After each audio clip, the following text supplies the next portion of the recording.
Hey y'all, just saying real quick, hey to everybody. I am live streaming this new trial. I'm gonna try if I see anything interesting, um, to stream it. So this is for South Carolina, the Nathaniel Rowland, and for those of y'all who are unaware of what's going on this one, this guy, North, what's his name? Nathaniel Rowland. Lord, Nathaniel Rowland was an Uber driver and I picked up this young lady and disappeared with her, and then they found her the next day 65 miles away from where she was picked up. So this happened, I think about last year. If you need any more details, it's in the description of the video. I'll tell you everything about this trial. I think this will be an interesting trial, and especially since a person of color, it might be a bit interesting. So anyway, we're just waiting for it to get underway, and so I'll be in and out of the chat. So you guys feel free to come and go at your leisure.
is Nathaniel David Rowland. What I will now say is intended to serve as an introduction to the trial of the case. These remarks are not a charge on the law in the case, and I will instruct you as to the law during the trial and in greater detail at the end of the trial before you retire to consider your verdict. This is merely an explanation of the procedure that we will follow so that you will better understand what may be happening. Many of you may want to take notes during the trial. If you do, the bailiffs will be instructed to provide you with a notepad to take notes. Individual notepads, you will have to leave them in the courtroom when you go to the jury room. You will not have access to them other than while you're seated in the jury box until deliberations. Understand that some of us are better note takers than others, and the fact that one person has taken a note is not any substitution for the recollection of your fellow jurors. The defendant, Mr. Rowland, is charged by an indictment filed with this court. He's charged with the offense of murder, kidnapping, and possession of a weapon during the commission of a violent crime. He has pled not guilty to these charges. The indictment or the indictments are simply the charge or charges which has been levied against the defendant, and it is not in any sense evidence of the allegations contained in it. His plea of not guilty places upon the state the burden of proving each and every element of the indictments against him beyond a reasonable doubt. And it will be your duty as jurors to decide whether the state has met that burden. Your purpose as jurors is to find and to determine the facts of this case, because out of all the 600-700 people who were summoned, the great multitude who appeared yesterday, out of all the people who appeared this morning, out of all the people who live in the state of South Carolina, Richland County, out of all the people in the world, only the 12 of you who will deliberate can decide the facts of this case. You are the sole judge of the facts of this case. And if at any time I make any comment regarding the facts, you must disregard it because you are the sole judges of the facts of this case. Now, just as you are the sole judges of the facts as the presiding judge, I am the sole judge of the law. And you must accept as correct the law as I stated to you at this time, during the trial, and in greater detail at the end of the trial.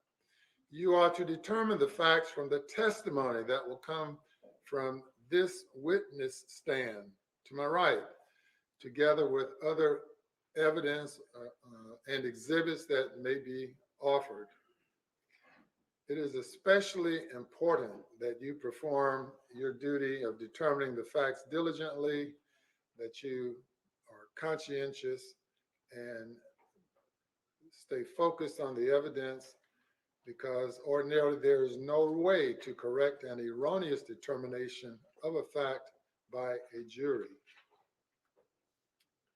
We will take sufficient breaks so that you will not get worn out sitting for a long period of time.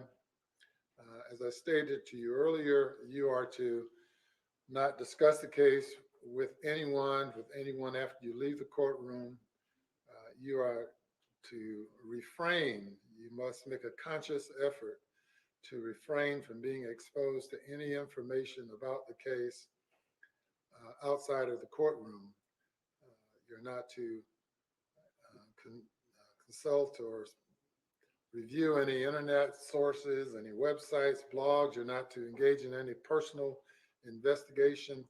You are to refrain from any access to any information about this case because you just took an oath to well and duly try this case and render a true verdict according to the law and according to the evidence.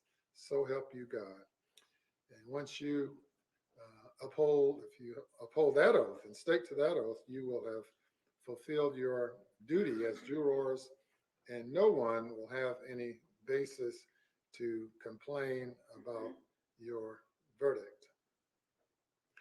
Now,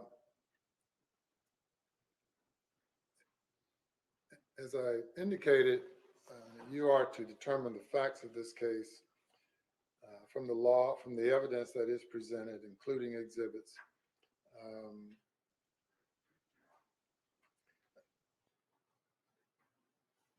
Necessarily, you will have to evaluate the credibility, that is the believability of the evidence that is offered during the course of the trial.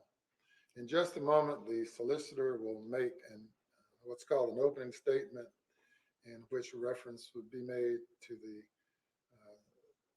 what the state believes that the evidence in the case will show. And following that, the defendant will be given an opportunity through counsel to do so if they desire.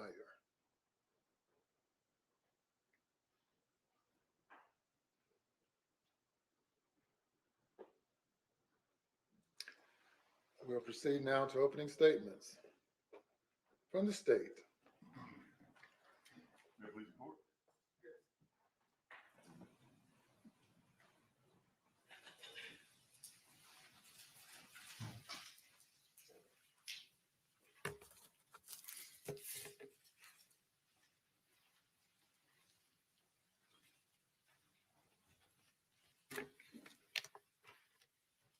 Ms. Bennett, Ms. Good, Mr. Pillinger, ladies and gentlemen of the jury.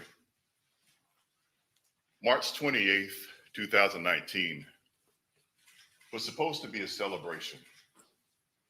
Samantha Josephson and friends were gathering together as a celebration of life. They hadn't seen one another in a while, and they were getting together because, quite frankly, they were all about to graduate. They were getting together to relive a few of those kind and fun moments of college, and a chance to reflect a little bit on those times, and also to think a little bit about what the future was to hold. They were looking towards toasting and celebrating the fact that they were graduating and moving to a new phase of their life. They had their eyes firmly fixed on their futures and their eyes firmly fixed on their love for one another. But what they didn't realize, what they could never have realized, is that the defendant, Nathaniel David Rowland, had his eyes firmly fixed on Samantha Josephson. He had his eyes fixed on Miss Josephson as she walked outside the Bird Dog Lounge in 5 Points alone. As she walked outside, as she had ordered an Uber ride, alone. As she stood there alone waiting on that Uber, he had his eyes firmly transfixed on her as she waited for that Uber ride to arrive. We know this because 5 Points has cameras. The cameras captured Nathaniel Rowland's vehicle, a 2017 Chevrolet Impala, a black 2017 Chevrolet Impala, circling the block multiple times, not stopping to converse with people, not stopping to eat, but just circling the block, sometimes even in the wrong direction down Saluda Avenue. 5 Points has cameras. Cameras record Nathaniel Rowland's 2017 black Impala as it pulls into a parking space next to where Samantha is waiting by herself for that Uber. And she mistakenly gets into that vehicle owned by the defendant, Nathaniel David Rowland. And we know that to be true because those cameras and 5 points that I mentioned to you captured those things. The evidence will show that after she got into that vehicle, that's the last time that anybody saw her alive. The next time that somebody saw Samantha Josephson, she was found alone in the woods, covered in her own blood, dead.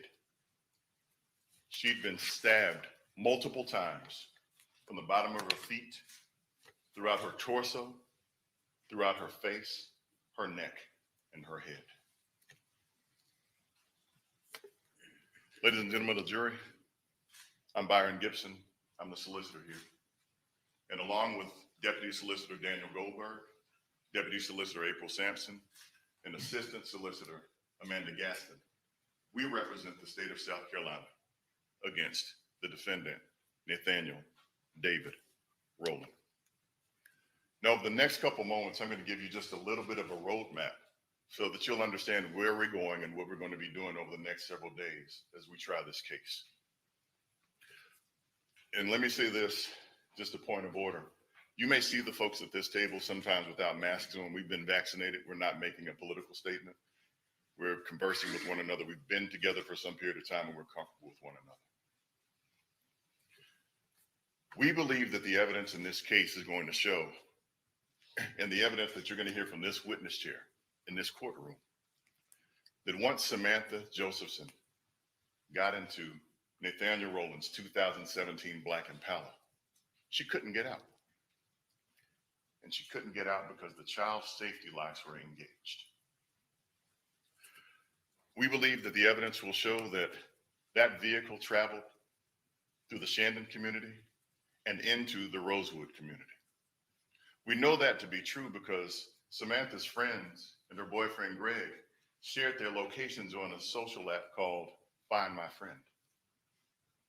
We believe that investigators will testify that Samantha's phone tracked into that Rosewood community, but mysteriously powered off around 2:27 a.m., roughly 20 minutes from the time that she got into Nathaniel Rowland's 2017 Black Impala. We believe that the evidence will show that Nathaniel Rowland's phone and Samantha Josephson's phones tracked together, meaning they were together in that car, in that vehicle at some point in time. We believe the evidence will show that after Samantha's phone powered off, that Mr. Rowland's phone continued to ping, to be tracked up Rosewood, up Garners Ferry Road, eventually up Sumter Highway, into Sumter, South Carolina, and then into a small community called New Zion. New Zion, remember that place. New Zion is important for several reasons. Number one, it's the childhood town of the defendant, Nathaniel David Rowland. It's the place where Samantha Josephson's body was found, where it had been discarded, where it had been dumped.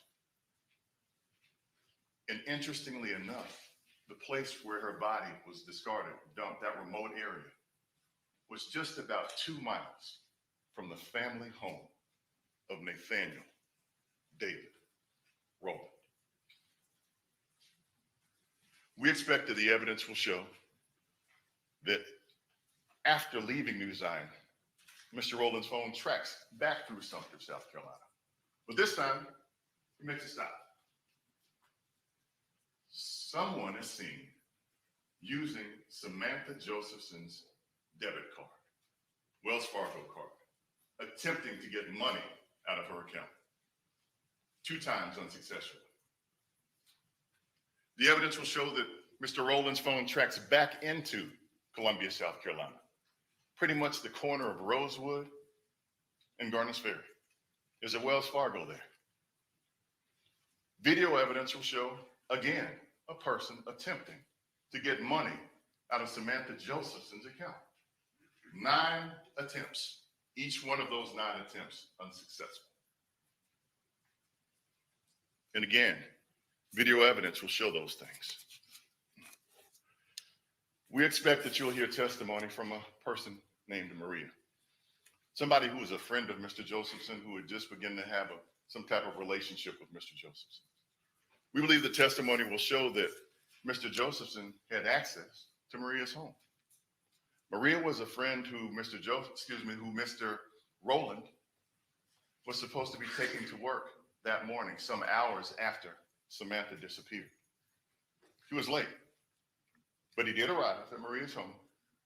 And when he got there, got in the car, when Maria got in the car, we expect the testimony will show that she questioned what was going on inside that car. Why was there blood inside the car? We expect that you'll hear testimony about the fact that once she arrived at work late, there was an agreement that he was to pick her up from work, but he was late to that as well. We expect the testimony will show video evidence of Mr. Rowland walking into the store to attempt to sell Samantha Josephson's cell phone. We expect that you'll hear evidence. You'll hear evidence from this witness chair of witnesses who will talk about the bloody clothes of Nathaniel Rowland that they found in a dumpster behind Maria's home that he had access to. Cleaning products that were in a dumpster behind Maria's home that he had access to. And this peculiar looking knife bladed tool that we expect Maria will testify that she'd seen Mr. Rowland with on a previous occasion. We also expect that you'll hear that that weapon was found in the garbage behind Maria's home. But equally important, as you hear testimony, you'll hear from a pathologist. That pathologist will explain to you that Samantha Josephson suffered over 100 different stab wounds and cuts and abrasions across her body. And those wounds were consistent with that blade that they found, or that was found in the trash behind Maria's home. That blade that she saw him cleaning at some point in time the next day.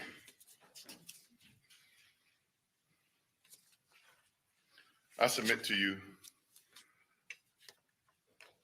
that as you hear additional testimony, you'll hear testimony about DNA analysts and crime scene analysts who came and they took a look at Mr. Rowland's 2017 black Impala. And they found Samantha Josephson's blood in that Impala, her prints in that Impala, her hair in that Impala. We suggest to you that that's the same vehicle that was seen circling around 5 Points. The same vehicle that Maria rode in that day and said, hey, what's going on with the blood? That same vehicle that 24 hours after Samantha Josephson showed missing, came up missing. That same vehicle that was back in 5 Points, riding down the street. Evidence will show that the Columbia Police Department initiated a traffic stop on that 2017 black Impala. And Mr. Rowland eventually stopped the car after he turned the wrong way down Saluda Avenue for the second time in less than 24 hours. Mr. Rowland, at some point, gets out of the vehicle, speaks with police, and takes off running. Ladies and gentlemen of the jury, it's for those intentional, deliberate, heinous, cruel, and malicious acts that Nathaniel David Rowland has been indicted for kidnapping Samantha Josephson. He's been indicted for murdering Samantha Josephson. And he's been indicted for possession of a weapon during the commission of a violent crime. And at the appropriate time, we'll ask that you return verdicts of guilty on each one of those counts.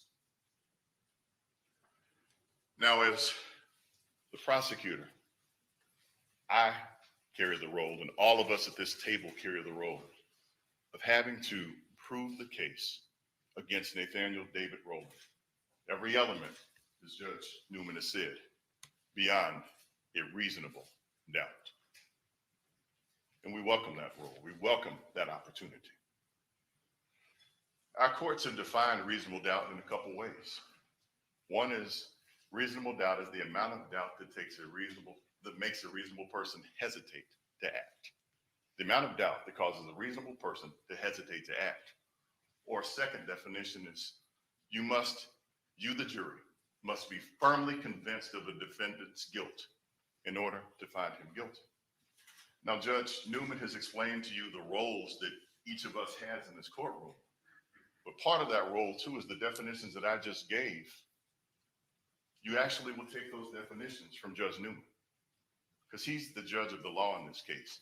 He will instruct you on reasonable doubt. He'll instruct you on all of the other legal matters that you have to deal with. And you're to take the law as he gives it to you, because he is the judge in this case, and he is the judge of the law of this case. But you have a role as well. Each of you will be a judge of the facts in this case. And the facts that come from this witness chair, the evidence that comes from this witness chair, will be what you make your decisions on. You'll take the facts that you learn here and apply the law that Judge Newman gives you. And ultimately, when that time comes, when you're instructed to, deliberate. Now, some of you are probably asking, well, how in the world am I supposed to deliberate and deal with the facts and judge evidence and all this stuff that you're talking about? Let me just give you a couple tips and then I get out of your face. First, you're going to be introduced to basically three different types of evidence in this case. The first is direct evidence. Direct evidence is evidence that you can see, that you can touch, that you can feel, maybe even smell. Direct evidence. A second type of evidence is circumstantial evidence. Circumstantial evidence is evidence that you can infer exists from a series of facts. I'll say that again.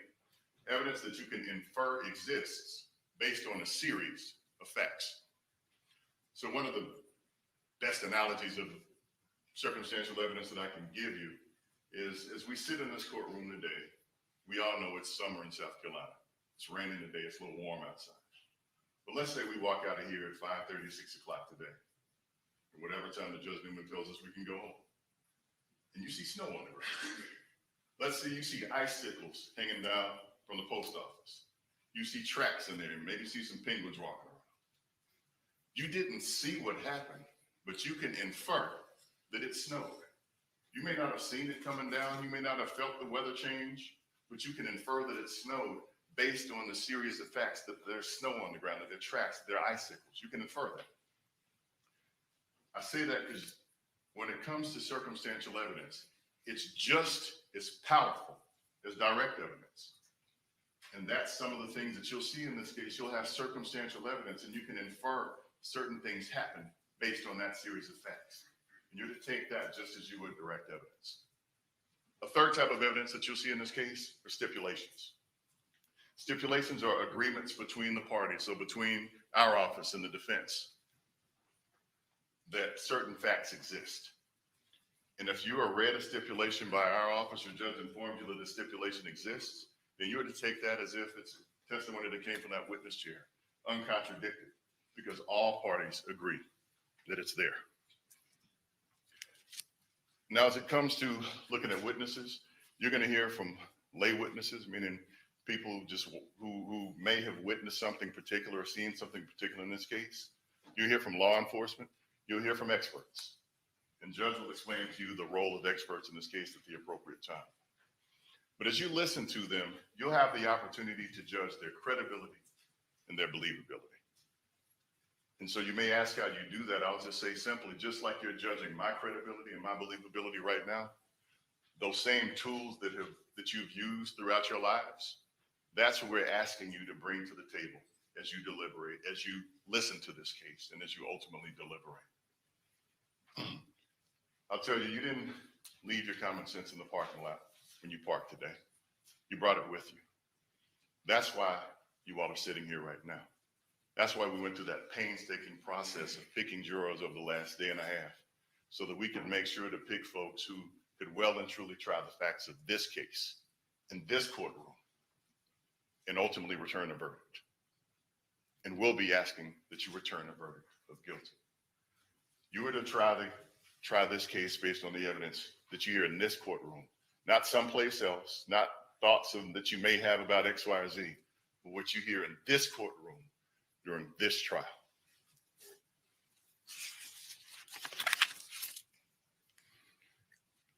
Now, my final ask of you here is going to be simple. I'm going to ask that you consider something that's called Hakim's razor. Hakim's razor is a principle that suggests that with all things being considered, the simplest explanation is the truth. With all things being considered, the simplest explanation is the truth. We believe that the simple explanation is that Nathaniel David Rowland kidnapped Samantha Josephson. We believe that the simple explanation is that Nathaniel David Rowland murdered Samantha Josephson. And we believe the simple explanation in this case is that Nathaniel David Rowland possessed a weapon during the commission of a violent crime. And we believe those things because it's not only the simple explanation, but it's the right explanation. And ultimately, after you hear all of the evidence in this case, we'll be asking that you return a verdict of guilty of all counts because he is indeed guilty in all counts. Thank you for your time. Thank you for your patience.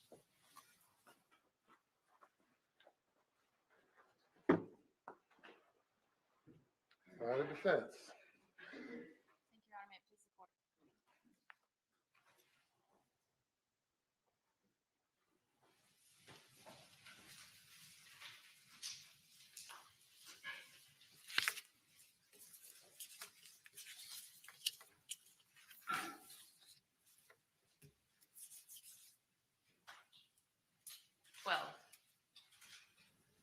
The number 12.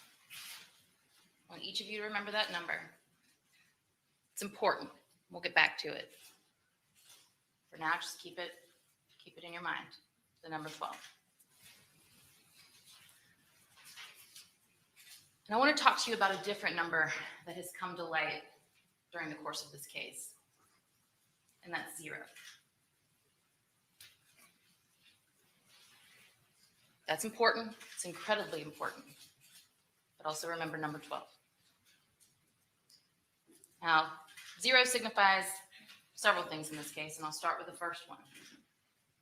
It signifies the number of times that anyone sitting over there will have a bad or disrespectful thing to say about Samantha Josephson. 0. It just will not happen. It's also the number of times you will hear anyone over at this table say she is to blame for what happened to her. 0. It is not her fault. And I want to make that perfectly clear today.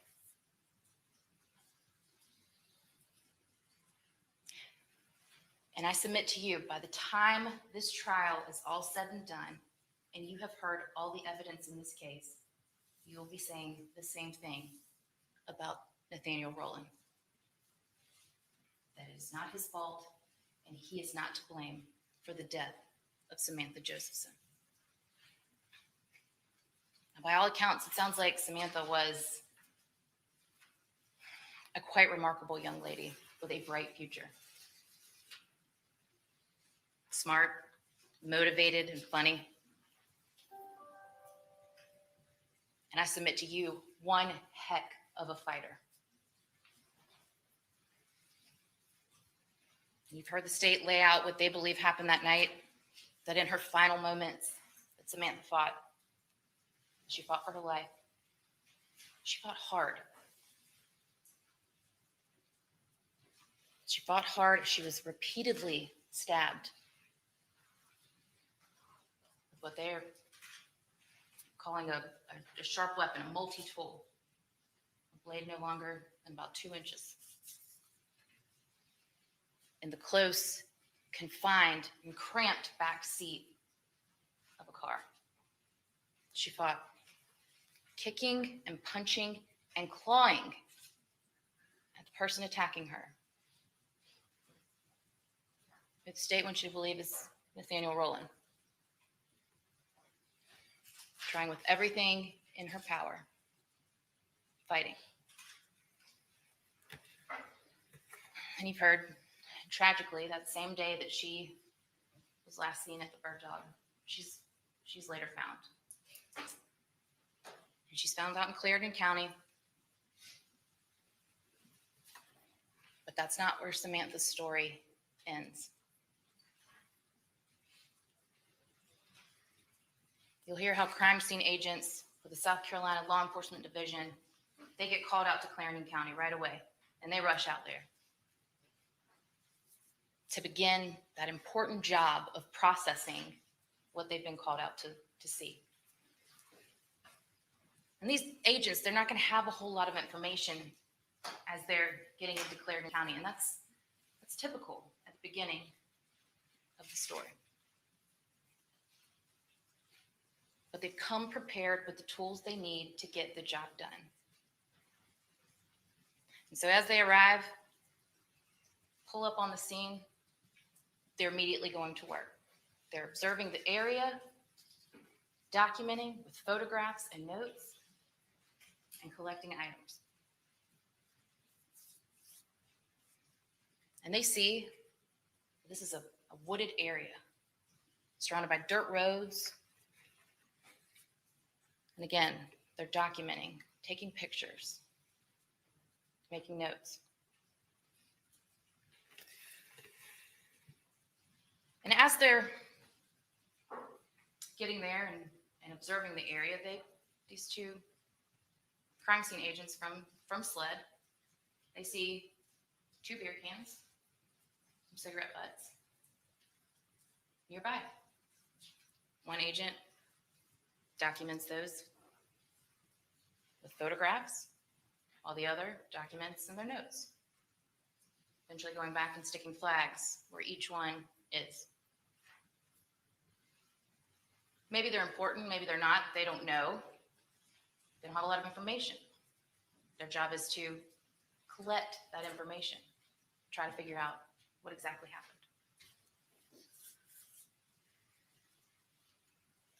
Same scene, they notice tire tracks and muddy ruts. Again, continuing to document and take notes. As I told you, 2 agents on scene in Clarendon County. And they're doing the same thing as they approach that wooded area where Samantha's laying just 20 feet off of that dirt road. And they notice what they describe as a footpath from the road to where her body lays. Again, they document it, take pictures, put it in their notes.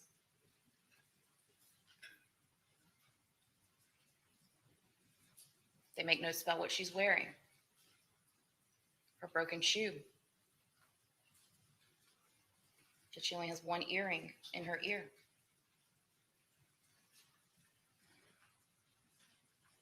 And they note the numerous wounds on her body, all over her body, from the top of her head down to her feet.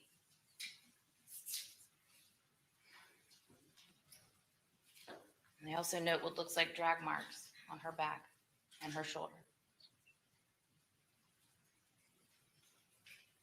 And note that her fingernails have been ripped and torn because she fought. And they spend hours at that scene, these 2 crime scene agents, taking tons of pictures, making their observations about the area, leaving nothing unturned, making their notes.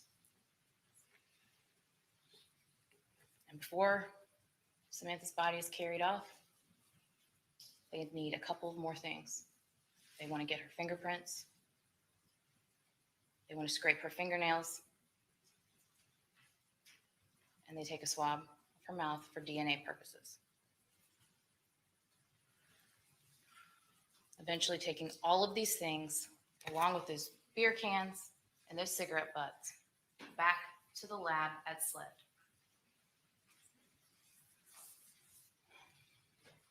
Now, fast forward to Saturday, March 30th, in the early morning hours, around 2:30. And you've heard Mr. Gibson talk about that when Nate gets pulled over by the police.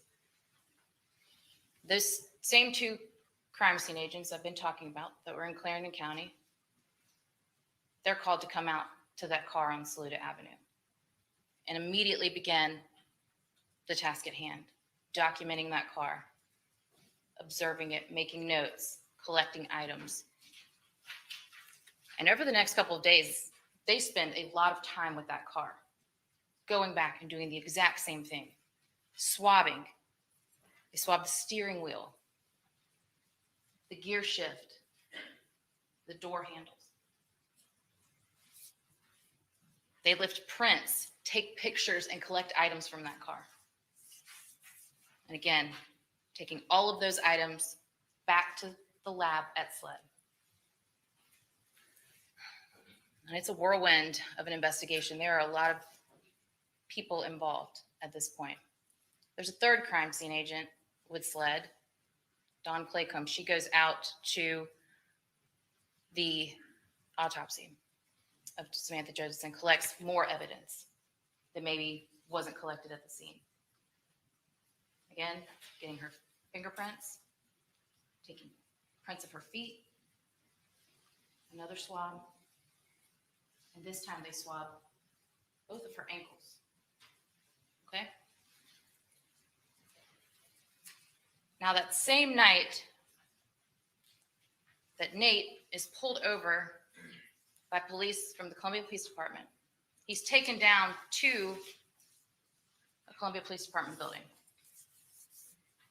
And it's there that one of the CSI agents from SLED, one of the crime scene agents, Agent Zazik, you'll hear from her, she goes to CPD to take pictures of Nate that night, about 24 hours later.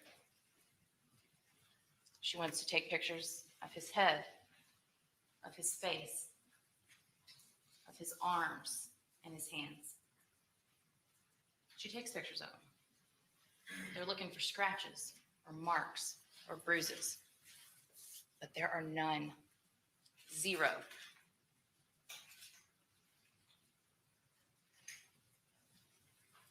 Again, all of these items that these crime scene agents from Clarendon County, from the Clarendon County scene, from the car, from Nate, the pictures, they take all of this back to the lab at SLED for the scientists there to process and analyze and interpret. But it would be months after the death of Samantha Josephson and months after the arrest of Nathaniel Rowland, when the scientists would present their findings on their analysis to the investigators in this case. Ladies and gentlemen, I want you to hear this number again, and that is 0. That's the amount of DNA on Samantha Josephson's body that matches Nathaniel Rowland. 0. It's not on her clothing. It's not under her ripped and torn fingernails. It's not on her ankles. But like I told you before, it's evident that Samantha was a fighter. You'll hear from Dr. Thomas Beaver. He was the medical examiner at MUSC. And I'm sure he will go into excruciating detail about the injuries she suffered from the top of her head to her feet.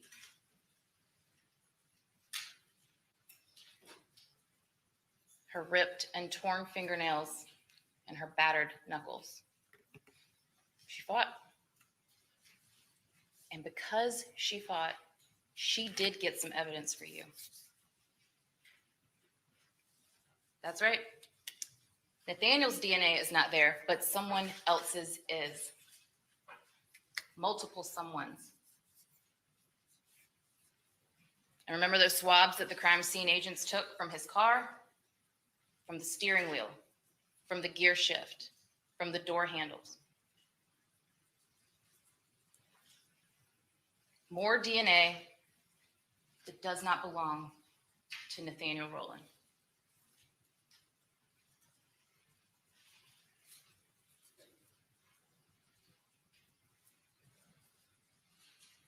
All of the evidence that the state is going to show you and want to show you throughout this case. It's basically what Nathaniel does from March 29th in the afternoon hours to the evening hours into the early morning hours of March 30th. But he's not on trial for that. Ladies and gentlemen, there's zero evidence that Nathaniel Rowland was the one that kidnapped and killed Samantha Josephson.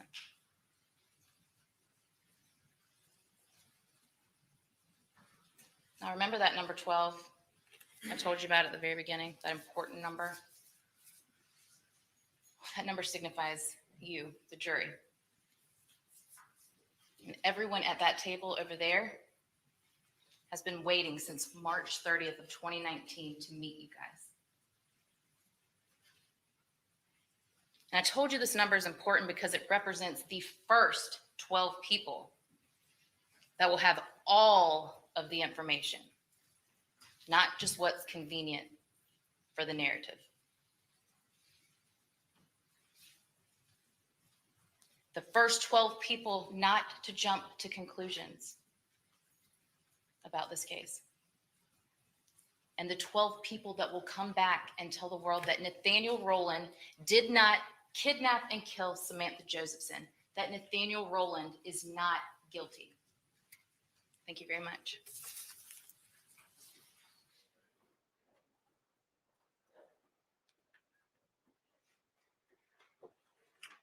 Ladies and gentlemen, we'll take about 5 minutes and then we'll proceed with the first witness. Please go to the jury room.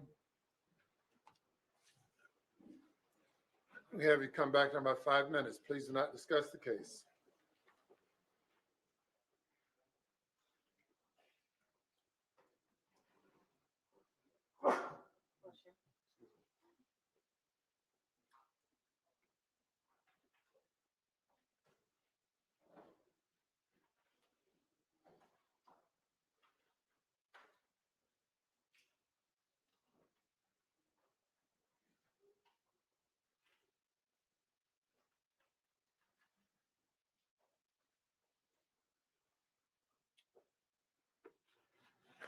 We'll be in recess for 5 minutes.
Defense call Julie Jones.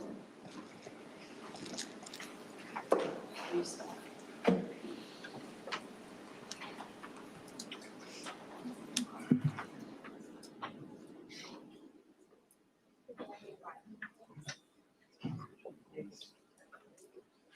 swear affirm any testimony in the court is the truth, the whole truth, and nothing but the truth. You'll have a seat, please, over here. Just state your name and spell your last